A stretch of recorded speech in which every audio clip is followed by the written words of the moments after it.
Bonjour à tous, on se retrouve pour la création d'un nouveau bot de trading.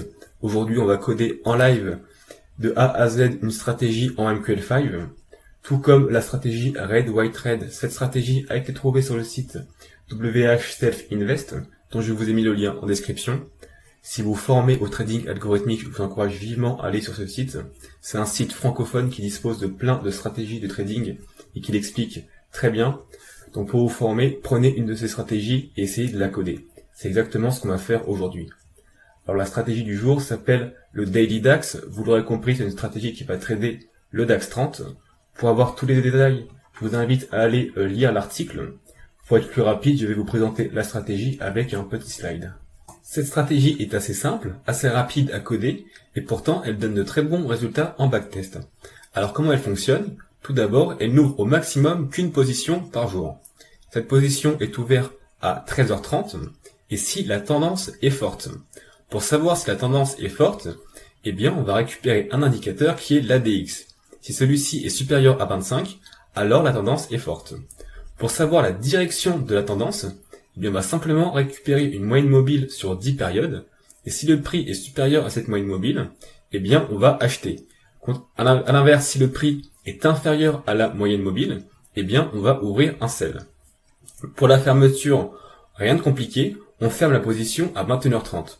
Donc il n'y a pas de stop loss, pas de take profit, c'est à 21h30 on ferme la position. Le Daily DAX va donc nous faire travailler deux points qu'on va souvent recroiser en créant des bots de trading. Tout d'abord la manipulation d'indicateurs graphiques en MQL5, puis une manipulation un peu poussée des dates. Donc comment on va s'y prendre pour le coder? Eh bien on va simplement faire deux fonctions qui vont chacune nous retourner un indicateur. Et à 13h30 on va récupérer ces indicateurs. Et en fonction de nos différentes conditions, on va ouvrir ou non une position. On commence donc par coder nos deux fonctions qui vont nous retourner les indicateurs. Alors il y aura très prochainement une vidéo qui va expliquer en détail la gestion des indicateurs graphiques en MQL5. Et rassurez-vous, pour l'instant, vous êtes largement capable de comprendre, ça ressemble beaucoup à la récupération de l'historique du marché qu'on a déjà vu, notamment avec la stratégie Red White Red. On va d'abord faire la fonction qui retourne l'ADX. Cette fonction retourne donc un nombre décimal et elle ne prend aucun argument. Comme pour la récupération de l'historique du marché, on aura besoin de créer un tableau vide et de définir ce tableau vide comme une série temporelle où chaque élément sera classé par ordre décroissant du temps. Ensuite, pour récupérer un indicateur en MQL5, on va devoir récupérer ce qu'on pourrait traduire par un manipulateur. Donc pour en savoir plus, il faut aller sur la documentation de MQL5 et dans la section des indicateurs techniques, vous avez accès à toutes les fonctions qui vous retournent le manipulateur d'un indicateur. Et c'est avec ce manipulateur qu'on va pouvoir charger nos données de l'indicateur. Donc nous, celui qui nous intéresse, c'est l'ADX.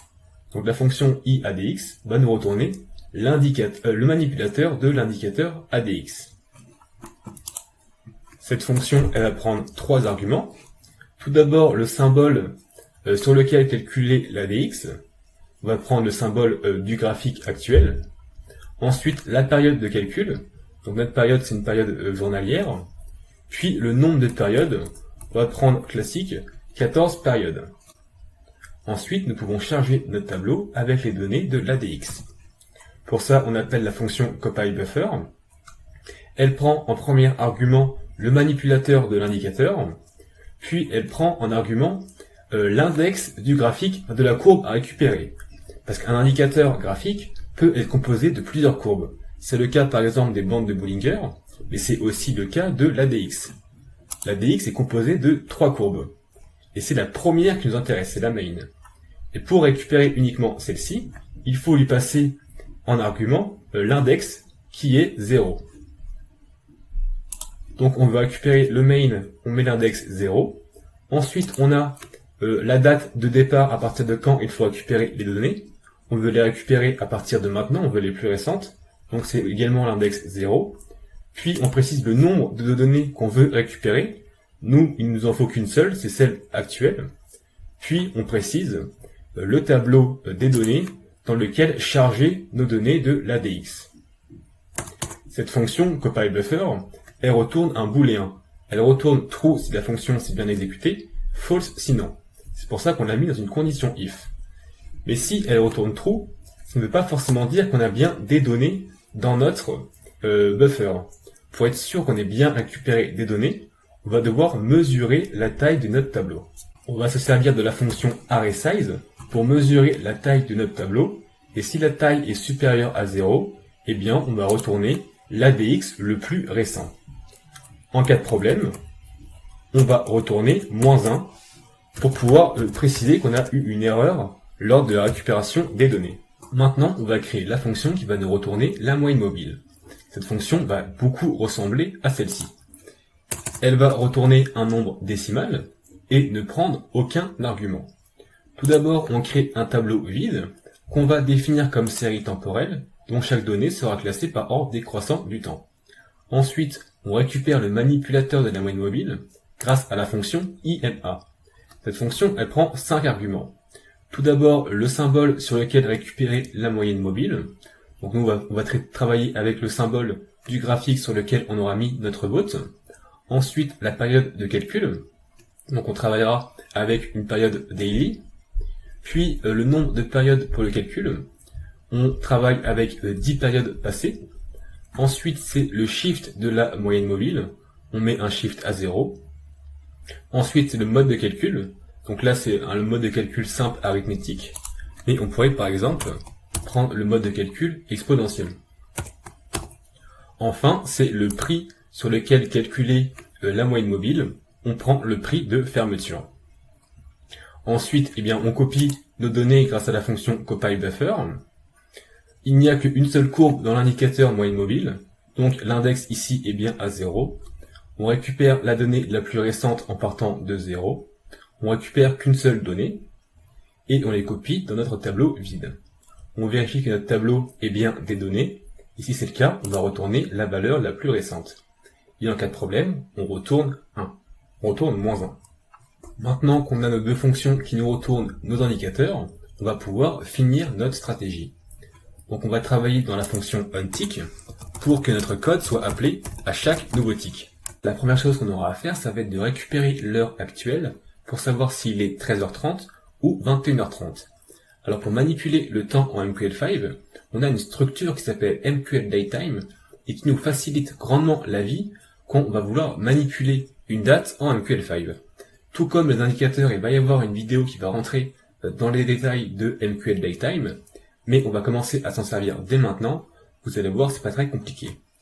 Tout d'abord, on crée une variable de type MQLDateTime. Cette variable est pour l'instant est vide. Et grâce à la fonction TimeToStruct, on va copier les données de l'heure actuelle dans notre MQLDateTime. Et une fois qu'on a ça, on va pouvoir accéder à plein d'informations. Par exemple, le jour de la semaine, le mois, les minutes. Et toutes ces informations auraient été beaucoup plus compliquées à récupérer avec des timestamps. On va commencer par traiter le cas où il est 13h30. Alors pour savoir s'il est 13h30, ça va être avec cette condition. On va récupérer dans notre variable now l'heure et les minutes. Et si c'est égal à 13 et à 30, eh bien il est 13h30.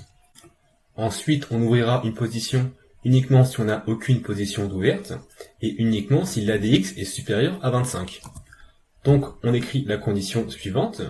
Si notre position totale est inférieure à 1 et si notre ADX, qu'on récupère avec la fonction qu'on a écrite getADX, est supérieur à 25, alors on va pouvoir ouvrir une position. Vous commencez à avoir l'habitude. Pour ouvrir une position, on aura besoin d'une instance de la classe cTrade. Donc il faut qu'on importe la librairie trade.mqh. Ensuite, on va pouvoir créer un objet cTrade. Il nous faut maintenant déterminer la direction de la tendance grâce à la moyenne mobile. Donc on va récupérer notre prix d'achat actuel, le prix de vente du symbole et la moyenne mobile. On va vérifier si notre tendance est haussière avec cette condition. Tout d'abord, si la moyenne mobile est supérieure à 0, ici on vérifie qu'elle n'est pas égale à -1, comme ce qui aurait dû être le cas si il y avait eu une erreur lors de la récupération de la moyenne mobile. Ensuite, on regarde si notre prix d'achat est supérieur à notre moyenne mobile. Et si c'est le cas, on va pouvoir ouvrir un buy. Pour l'ouverture d'une position, vous commencez à avoir l'habitude. On va appeler la méthode buy de la classe ctrade. On va acheter un volume à 0,1. On va ouvrir une position sur le symbole du graphique sur lequel on a mis notre bot. On achètera une position au prix d'achat et on ne définit pas de stop loss ni de take profit. Ensuite, quand on a bien vérifié que notre fonction s'est bien exécutée grâce à la condition if, on va récupérer le ticket de l'ordre et si ce ticket est bien supérieur à 0, notre ordre a bien été passé, on est sûr que notre position a été ouverte et donc on va afficher un petit message. Il faudrait surtout, pour être rigoureux, traiter le cas où le ticket est bien égal à 0 et que l'ordre a échoué. Maintenant, on traite le cas où la tendance est baissière. Alors c'est exactement la même chose, sauf que on va vérifier si c'est notre prix de vente qui est inférieur à notre moyenne mobile. On va appeler dans ce cas la méthode sell et tout comme précédemment, on va récupérer le ticket pour vérifier que l'ordre a bien été exécuté. Et si c'est le cas, on va afficher un petit message. Il ne nous reste plus qu'à traiter le cas où il est 21h30 pour gérer les fermetures de position. Pour savoir s'il est 21h30, c'est de la même manière que pour savoir s'il est 13h30. On regarde si notre variable now a pour heure 21 et pour minute 30. Ensuite, on ferme une position uniquement si une position est déjà ouverte. Donc on vérifie si notre nombre de positions totales est bien supérieur à 0. Nous allons fermer une position. Donc on aura besoin d'une instance de la classe ctrade. Enfin, on va fermer la position. Vous savez également comment on fait. On va appeler la méthode positionClose de notre objet trade. On lui passe en argument le ticket de la position à fermer, ticket qu'on récupère grâce à la fonction positionGetTicket, et en argument c'est 0 vu qu'on n'a qu'une seule position d'ouverte. Et pour vérifier que tout s'est bien passé, on va récupérer le ticket qui résulte de l'ordre. Et si celui-ci est supérieur à 0, eh bien on va afficher le message comme quoi la position est bien fermée. Encore une fois, pour être vraiment rigoureux, c'est surtout le cas où le ticket de retour est égal à 0 qu'il faut traiter parce que c'est ce cas-là où il y a eu un problème lors de l'exécution de l'ordre. C'est bon, nous avons fini de coder la stratégie DailyDAX. On va pouvoir compiler et le lancer en backtest. On lance donc notre bot sur le DAX 30 avec une période journalière. On fait tourner un backtest sur la dernière année, donc l'année 2020. On va mettre un dépôt à 500 € et un levier d'1 pour 30.